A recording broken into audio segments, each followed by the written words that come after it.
Vous êtes bien sur la première. Bonsoir à tous et bienvenue dans cette édition. Ce samedi, une actualité très attendue par les Mahorais, notamment à cette manifestation contre le monopole aérien d'Air Austral. Dans l'Hexagone, en passant par La Réunion et ici à Mayotte, vous étiez nombreux à vous mobiliser suite à l'appel lancé par l'OTAM, la toute nouvelle association des usagers du transport aérien. Un appel qui a été aussi relayé par le collectif des citoyens de Mayotte. Ce matin, sur la place de la République de Mamoudzou, les Mahorais ont répondu présent. Ambiance sur place avec Henri-Fina Mohamed et Géraldine Lui. Grosse mobilisation sur la place de la République, le monopole d'Air Austral sur tous les discours des différents orateurs. Mayotte doit être traitée au même pied d'égalité que son voisin de l'île de la Réunion. À quand la continuité territoriale ou alors halte à la colonisation du ciel mahorais, entre autres revendications sur les différentes banderoles. Le gouvernement est appelé à la rescousse pour faire fonctionner la concurrence, l'un des facteurs selon les manifestants qui pourrait faire baisser les tarifs aériens entre Mayotte et les autres territoires. Le déclencheur de ce mouvement, c'est d'abord le niveau des tarifs que pratique la compagnie Air Austral et la situation de monopole qui nous est aujourd'hui imposée. La deuxième chose, c'est le fait qu'il y a quasiment de concurrence, très peu de compagnies pour exploiter nos lignes ici à Mayotte. La troisième chose, c'est que nous pensons qu'une réponse pérenne doit arriver enfin, qui est effectivement d'améliorer nos infrastructures aéroportuaires à travers les différents scénarios qui ont été proposés à l'issue du débat public qui nous a été confisqué. Le cortège s'est ensuite dirigé vers l'ancienne place du marché avec l'espoir, sans doute, de rencontrer les responsables de cette agence qui représente Air Austral à Mayotte. Peine perdue. L'établissement était fermé et devant les rideaux métalliques baissés, la tension est montée d'un cran.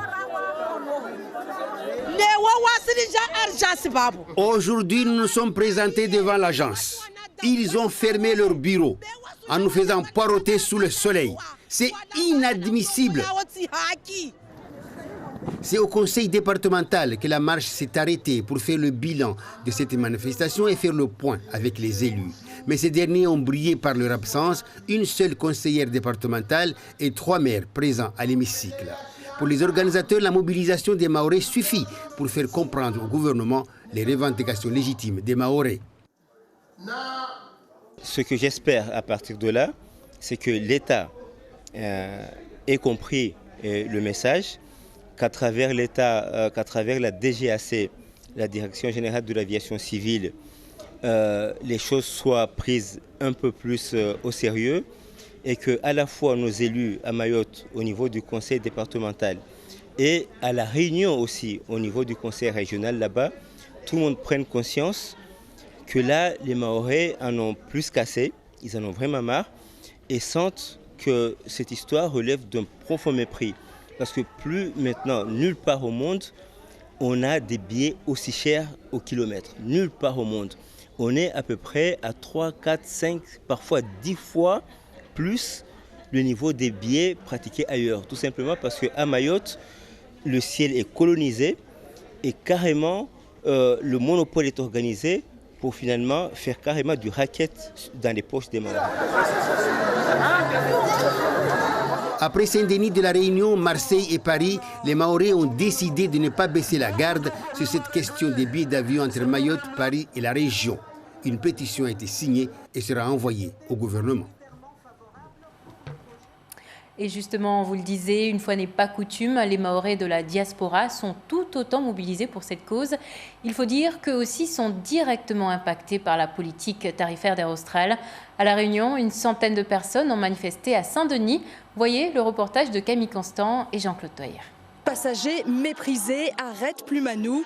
Les pancartes annoncent la couleur et parmi ces manifestants ce matin, Issio Aka, commerçant à Mayotte. Il voyage souvent à La Réunion et son budget transport est un véritable gouffre. Le transport coûte plus cher que l'hébergement sur place en une semaine. C'est incroyable, c'est pas normal. Donc ce qui veut dire qu'on freine le développement de Mayotte en ce qui concerne l'arrivée des touristes, mais en même temps, ça nous empêche de venir à La Réunion, de travailler à La Réunion. Donc de deux côtés, on est victime. Des revendications portées par et pour des Mahorais, mais pas seulement. Ça concerne les usagers du ciel de l'océan Indien. Il y a Madagascar, il y a les Comores, il y a Madagascar, il y a tout le monde, quoi. Tout le monde est concerné. C'est vrai que nous avons eu l'idée de manifester, mais nous demandons tout le monde de nous rejoindre. Parce que si aujourd'hui on a une réponse positive, c'est tout le monde qui va en bénéficier. Alors pour dénoncer le monopole et les prix abusifs, les différentes associations ont transmis des courriers à la ministre des Outre-mer ou encore à la ministre des Transports. Des documents remis aujourd'hui à la préfecture. Qu'ils soient au courant qu'on a envoyé un courrier là-bas et aussi pour demander, parce que pour nous la préfecture c'est l'État ici à La Réunion, donc comme c'est un mouvement contre l'État et contre Aérostral, donc on souhaite déposer la motion pour qu'ils soient au courant de nos revendications avant de se rendre à Aérostral. De son côté, Aérostral ne souhaite pas réagir aujourd'hui et dit apporter un éclairage plus tard dans un climat plus apaisé. La compagnie a bien pris en compte les différentes revendications et réfute toutes les accusations qui pourraient remettre en cause son intégrité. Une manifestation similaire a également eu lieu à Marseille et à Mayotte. Toutes ces manifestations nous rappellent le combat d'une figure locale. Zenam Déré aussi a dédié sa vie à la lutte pour les intérêts de Mayotte. Décédé en octobre 1999, son histoire est montrée comme un exemple à suivre. Et pourtant, la chatouilleuse la plus célèbre de Mayotte reste encore très peu connue par la jeune génération, d'où cet hommage qui lui a été rendu ce matin au sein du collège qui porte son nom. Bibi Mariam Malidi, Assadila Zafitsen. Une pièce de théâtre qui raconte l'histoire de Mayotte. Devant les yeux de Coco Dumois et l'ancien sénateur Marcel Henry, ces élèves de 5e D du collège Zenam Déré rendent hommage à ceux qui se sont battus pour Mayotte française. Elles ont retenu l'essentiel. Mayotte n'était pas française, mais ils se sont combattus afin d'être françaises, de se séparer avec les Comores. On est très fiers d'avoir représenté ces personnes parce qu'on sait qu'ils sont très importants au sein de Mayotte et on était fiers quand même. Mais avant, on ne connaissait pas du tout l'histoire. On savait juste que Mayotte était française, mais on ne savait pas vraiment comment. Et voilà. C'était une chatouilleuse. C'était elle qui gérait Mayotte. C'était elle avec Coco Dumois, tout ça, etc., qui gérait Mayotte avant. Elle ne voulait pas que Mayotte devienne comorien. Après, c'est à cause d'eux qu'aujourd'hui que nous sommes français. Pour cette journée de mémoire, l'intergénérationnel est mise en avant. Coco Dumois a le privilège de dévoiler la surprise de l'événement, une image symbolique qui réjouit les proches de Zenam Déré. Je suis très contente. Je suis contente qu'on lui rende hommage. Elle n'est pas la seule. On pense à tous ceux qui ont combattu à nos côtés. Qu'il repose en paix. L'école, en sachant qu'elle n'était pas scolarisée, donc c'est l'espoir pour les jeunes. Et puis, que dire, on n'arrêtera jamais de lui rendre hommage. Zenam Déré, c'était une grande dame, et donc les filles, il ne faut pas qui se laissent entraîner par... voilà, c'est eux qui doivent entraîner les hommes, puisque Zenam Déré s'était levée et tout le monde était derrière elle. Connaître son histoire, sa culture, sans jamais les renier, tel est le message véhiculé durant cette matinée d'hommage. Une satisfaction pour les organisateurs. L'objectif de cette journée s'inscrit sur le devoir de mémoire.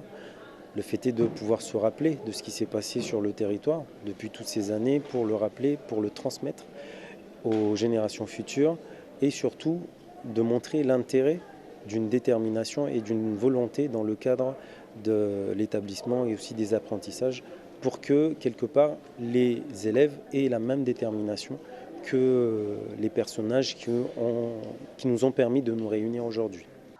Près de 20 ans après le décès de Zenam Déré, on n'est pas près de l'oublier. L'initiative de l'équipe pédagogique de ce collège pourrait être un exemple pour d'autres établissements qui portent des noms de personnalités de Mayotte. Un petit mot de sport maintenant avec ces images de la flamme des Jeux des îles de l'océan Indien. Après les Seychelles, aujourd'hui, elle a été remise au président du CROSS de Mayotte, Madivita, qui va la ramener sur notre île. Le flambeau suivra alors un parcours symbolique au sein de 24 établissements scolaires. Ce sera aussi l'occasion de rappeler aux élèves les valeurs olympiques. Les Jeux des îles qui, je le rappelle, se tiendront du 19 au 28 juillet prochain. Une compétition qui va regrouper tous les athlètes de la région et que vous pourrez suivre sur nos antennes. Voilà, c'est sur cette aventure sportive que nous refermons cette édition. Je vous retrouve tout de suite après la météo pour le journal en maoré. Et ne ratez pas ce soir votre émission invitée de la semaine. Très bonne soirée à tous.